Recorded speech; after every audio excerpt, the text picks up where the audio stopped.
ಎಲ್ಲರಿಗೂ ನಮಸ್ಕಾರ. ಗಂಗವ್ವ. ಹೌದು, ಈ ಸಿನಿಮಾದಲ್ಲಿ ಸೂರ್ಯ ಅವರು ನಾಯಕ ನಟನಾಗಿ ಅಭಿನಯಿಸಿದ್ದಾರೆ. ಹೌದು, ಇದರ ಕಥೆ ಏನಪ್ಪ ಅಂತಂದರೆ, ನಾವು ಯಾಕೆ ಹುಡ್ತೀವಿ, ಯಾರ ಜೊತೆ ಇರ್ತೀವಿ, ಏನಕ್ಕಿರ್ತೀವಿ, ಏನಕ್ಕೆ ಸಾಯ್ತೀವಿ, ಏನಕ್ಕೆ ಬದುಕ್ತೀವಿ ಅನ್ನೋದೇ ಈ ಕಥೆಯನ್ನು ಅರ್ಥ ಮಾಡ್ಕೋಬೇಕಾಗಿದೆ. ಇನ್ನು ಈ ಕಥೆಯ ಮೇನ್ ವಿಲನ್ ಆಗಿ ಬಾಬಿ ಡಿಯೋಲ್ ಅವರು ಅಭಿನಯಿಸಿದ್ದಾರೆ. ಇವ್ರ ಆ್ಯಕ್ಟಿಂಗ್ ಅಂತೂ ನೆಕ್ಸ್ಟ್ ಲೆವೆಲ್ ಅವರು.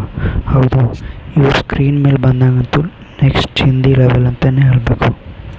ಇನ್ನು ಸೂರ್ಯ ಅವರ ಆ್ಯಕ್ಟಿಂಗ್, ಹೌದು, ಮೇನ್ ಕಥಾನಾಯಕನ ಆ್ಯಕ್ಟಿಂಗ್ಗೆ ಚೆನ್ನಾಗಿರಲಿಲ್ಲ ಅಂದರೆ ಹೇಗೆ ಹೇಳಿ.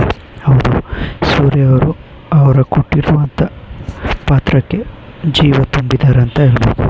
ಇನ್ನು ಬ್ಯಾಕ್ಗ್ರೌಂಡ್ ಮ್ಯೂಸಿಕ್, ಹೌದು, DSP ಅವ್ರಿಗೆ ಹ್ಯಾಟ್ಸ್ ಆಫ್ ಹೇಳಲೇಬೇಕು. ಅವರು ಆ ಥರ ಕೊಟ್ಟಿದ್ದಾರೆ BGMನ. ಹೌದು, ಈ ಸಿನಿಮಾ ನನಗೆ ಒಂದು ನೆಕ್ಸ್ಟ್ ಲೆವೆಲ್ ಫೀಲಿಂಗ್ ಕೊಡ್ತು ಅಂತ ಹೇಳಬೇಕು. ಫಸ್ಟ್ ಹಾಫ್ 10 ನಿಮಿಷ ಚೆನ್ನಾಗಿ ಹಿಡಿದಿಟ್ಕೊಂಡಿತ್ತು. ಅದಾದಮೇಲೆ ಸ್ವಲ್ಪ ಬೋರಿಂಗ್ ಸೀನ್ ಇತ್ತು. ಇನ್ನು ಈ ಹುಡುಗನ ಕ್ಯಾರೆಕ್ಟರ್ ಈ ಸಿನಿಮಾದಲ್ಲಿ ತುಂಬಾ ಮೇನ್ ರೋಲ್ ಅಂತಲೇ ಹೇಳಬೇಕು. ಹೌದು, ಇದೇ ಪಾತ್ರ ಈ ಸಿನಿಮಾದ ದೊಡ್ಡ ಪ್ಲಸ್ ಪಾಯಿಂಟ್ ಆಗಿದೆ ಅಂತ ಹೇಳಬೇಕು. ಏನು ಅಂತ ಸಿನಿಮಾದಲ್ಲೇ ನೋಡಿ. ಇನ್ನು ಈ ಚಿತ್ರದಲ್ಲಿ ತುಂಬಾ ವರ್ಕ್ ಆಗಿರೋ ಒಂದೇ ಕ್ಯಾಮ್ರಾ ವರ್ಕ್ ಅಂತ ಹೇಳಬೇಕು. ಹೌದು, ಅವರು ಒಂದೊಂದು ಸೀನ್ನು ಕ್ಯಾಪ್ಚರ್ ಮಾಡಿರೋದು ತುಂಬಾ ಎದ್ದು ಕಾಣುತ್ತೆ ಈ ಸಿನಿಮಾದಲ್ಲಿ. ಹೌದು, ಕ್ಯಾಮ್ರಾ ವರ್ಕ್ಗೆ 100ಕ್ಕೆ 100 ಮಾರ್ಕ್ಸ್ ನಾನು ಕೊಡ್ತೀನಿ ಗುರು. ತುಂಬಾ ಇಷ್ಟ ಆಯಿತು ನನಗೆ ಕ್ಯಾಮ್ರಾ ವರ್ಕ್. ಹೌದು, ಫಸ್ಟ್ ಹಾಫ್ ನನಗೆಲ್ಲೂ ಸ್ವಲ್ಪ ಬೋರ್ ಅನ್ನಿಸ್ತು. ಬಟ್ ಸೆಕೆಂಡ್ ಹಾಫ್ ಮಾತ್ರ ಅಲ್ಟಿಮೇಟ್ ಅಂತ ಹೇಳಬೇಕು. ಸೀನ್ ಬೈ ಸೀನ್ ಇದೆಯಲ್ಲ ಮಗ, ತುಂಬಾ ಸಖತ್ತಾಗಿ ಎಳೆದಿದ್ದಾರೆ ಕಥೆಯನ್ನು ಹೇಳಬೇಕು.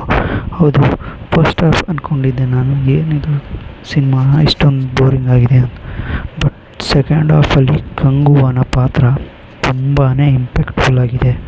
ಹೌದು, ಈ ಸಿನಿಮಾನ ಏನಕ್ಕೆ ನೋಡಬೇಕು ಅಂತಂದರೆ ಸೂರ್ಯ ಅವರ ಆ್ಯಕ್ಟಿಂಗ್ ಹಾಗೂ ಬಾಬಿ ಡಿಯೋಲ್ ಅವರ ಆ್ಯಕ್ಟಿಂಗ್. ಇನ್ನು ಈ ಸಿನಿಮಾದಲ್ಲಿ ಹೀರೋಯಿನ್ ಆಗಿ ದಿಶಾ ಪಟಾಣಿಯವರು ಕಾಣಿಸ್ಕೊಂಡಿದ್ದಾರೆ. ಹೌದು, ಇವರ ಪರ್ಫಾರ್ಮೆನ್ಸ್ ಚೆನ್ನಾಗಿತ್ತು.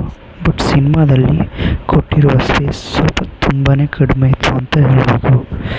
ಇನ್ನು ಈ ಸಿನಿಮಾದಲ್ಲಿ ಇನ್ನೂ 2 ಕ್ಯಾರೆಕ್ಟರ್ಗಳಿವೆ. ಹೌದು, ಒಂದು ಫ್ರಾನ್ಸಿಸ್, ಮತ್ತೊಂದು ಏಂಜೆಲಾ. ಇವರು ಯಾರು, ಇವರು ಏನಕ್ಕೆ ಬರ್ತಾರೆ ಈ ಸಿನಿಮಾದಲ್ಲಿ ಅಂತ ತಿಳ್ಕೊಬೇಕು ಅಂತಂದರೆ ಈ ಸಿನಿಮಾನ ಚಿತ್ರಮಂದಿರಕ್ಕೆ ಹೋಗಿ ನೋಡಬೇಕು ಅಂತ ಹೇಳ್ತೀನಿ. ಹೌದು, ನೀವೇನಾದರೂ ಈ ಸಿನಿಮಾನ ನೋಡಿದರೆ ಈ ಸಿನಿಮಾ ಹೇಗೆ ಅನ್ನಿಸ್ತು ಅಂತ ನಿಮಗೆ ಕಾಮೆಂಟ್ ಮಾಡಿ.